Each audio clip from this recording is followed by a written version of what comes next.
Disuruh juga saya, Pak.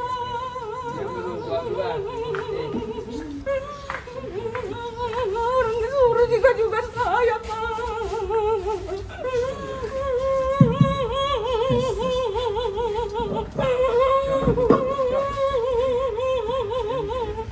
Orang disuruh juga saya di kamar. Tidak ada bisa turut dipanggil,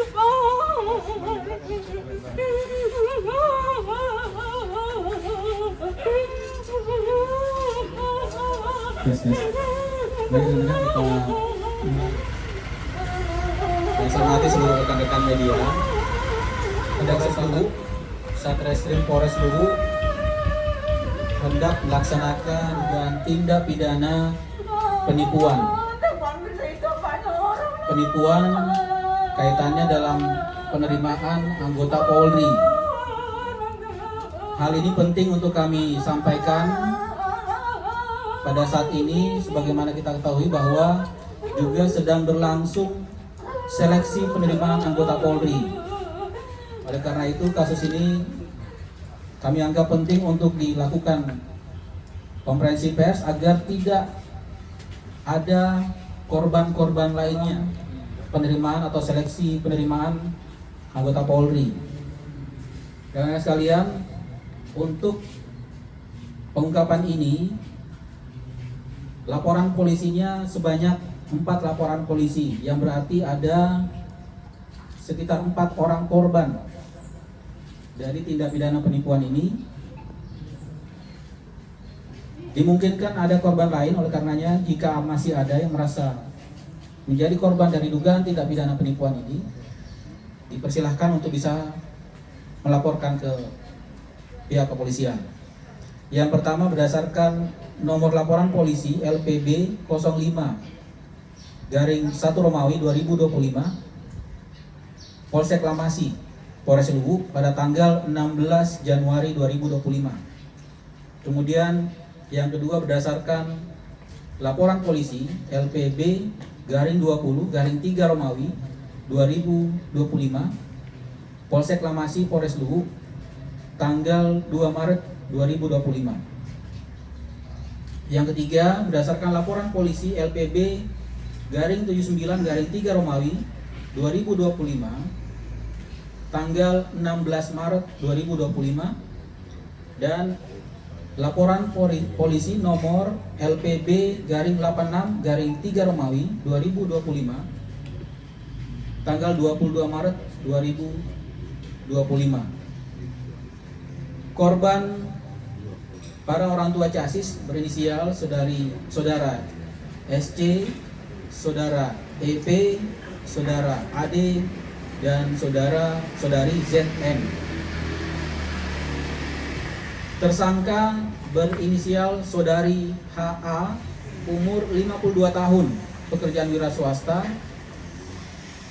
beralamat di Kecamatan Lamasi Timur, di mana yang bersangkutan bertugas merekrut calon siswa Bintara Polri Rekpro gelombang kedua tahun 2024.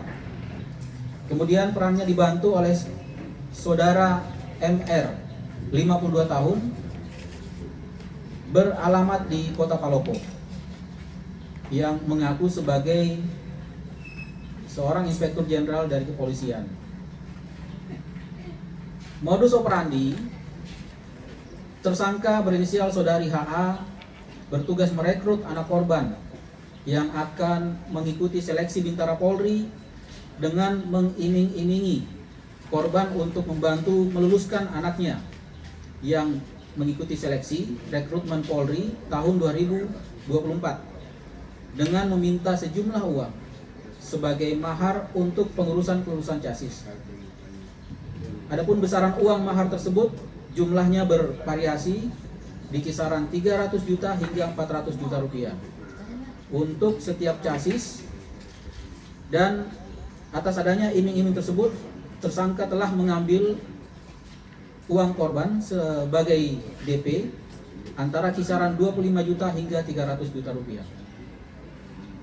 Terhadap tersangka berinisial saudara MR bertugas membantu saudari HA untuk meyakinkan korban, di mana terhadap tersangka saudara MR mengaku sebagai seorang inspektur jenderal polisi ketika berbicara dengan para korban. Sebagai chassis sudah pasti lulus, karena yang memegang atau mengurus adalah seorang irjen yang merupakan jenderal polisi, di mana saat dalam menjalankan aksinya, tersangka saudari HA menghubungkan para korban kepada tersangka saudara MR yang berkedok sebagai seorang jenderal polisi pada saat itu. Dan pada saat itu pula tersangka sempat memperlihatkan kepada para korban sebuah surat pengumuman kelulusan yang diduga palsu dan dibuat sendiri oleh tersangka saudari HA.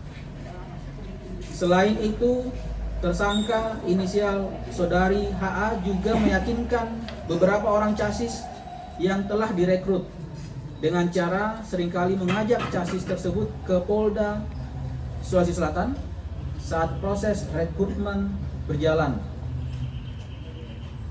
Namun pada saat berada di Polda, chassis hanya disuruh menunggu di kantin, sedangkan terhadap tersangka berpura-pura masuk ke dalam salah satu ruangan.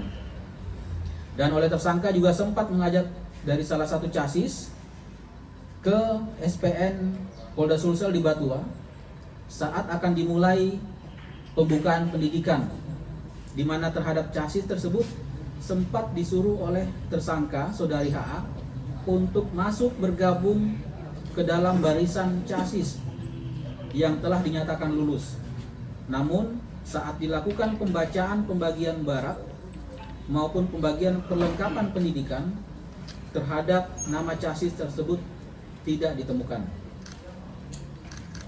Akibat perbuatan tersangka tersebut, kerugian dari keempat korban mencapai sekitar kurang lebih 750 juta rupiah, yang mana nilai kerugian secara transfer sebesar 710 juta rupiah dan secara tunai atau cash sebesar 40 juta rupiah, dengan rincian masing-masing sebagai berikut. Berinisial saudara SC mengalami kerugian sekitar kurang lebih 51 juta rupiah. Kemudian yang kedua, orang tua chassis berinisial saudara EP mengalami kerugian sekitar kurang lebih 149 juta rupiah. Kemudian yang ketiga, orang tua chassis berinisial saudara AD mengalami kerugian sekitar kurang lebih 385 juta rupiah. Kemudian yang keempat, orang tua chassis berinisial saudari ZM mengalami kerugian kurang lebih sekitar 165 juta rupiah.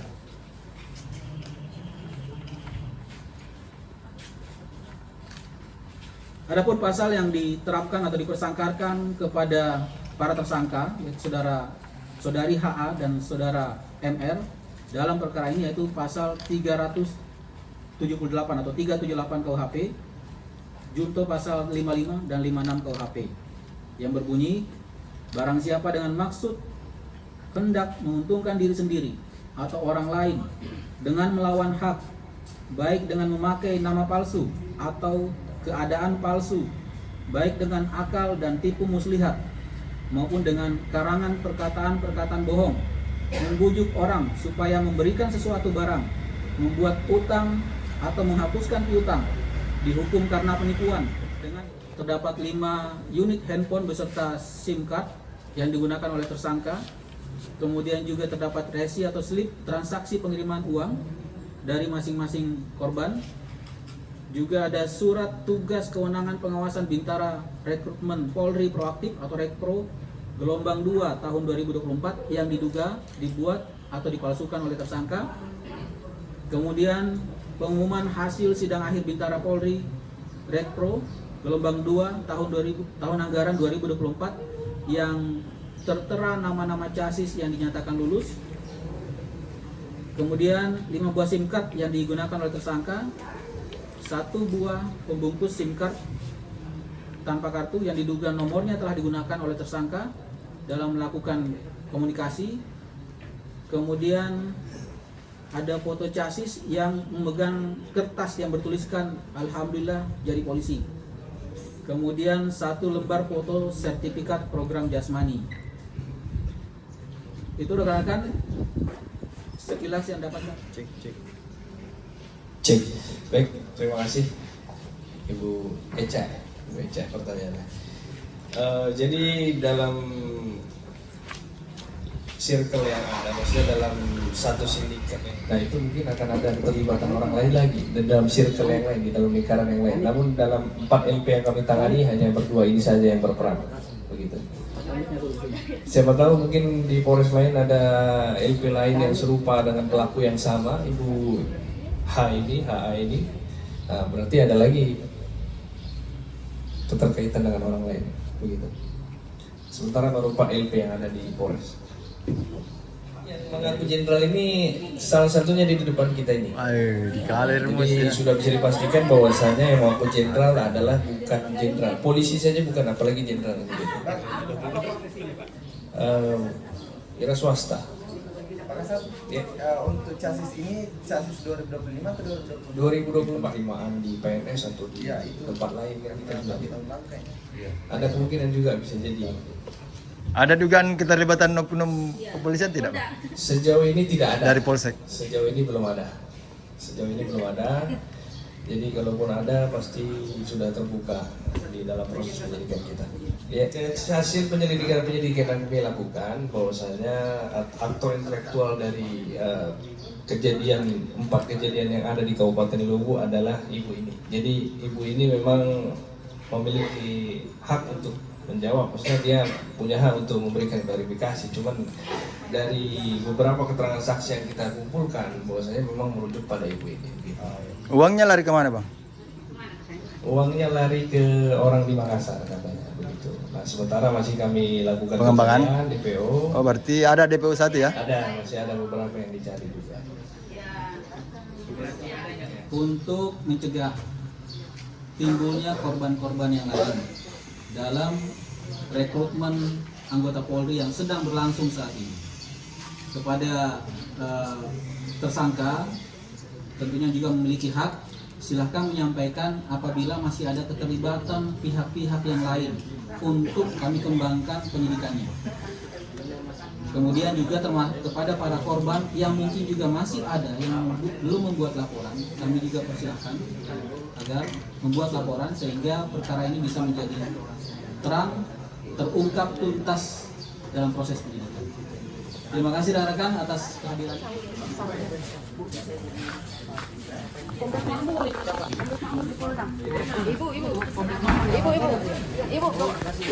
kemana uangnya ibu? Ibu kemana uangnya? Ibu kemana uangnya ibu yang diambil kemarin? Nanti saya Ibu ada berapa uang yang sudah diambil bu?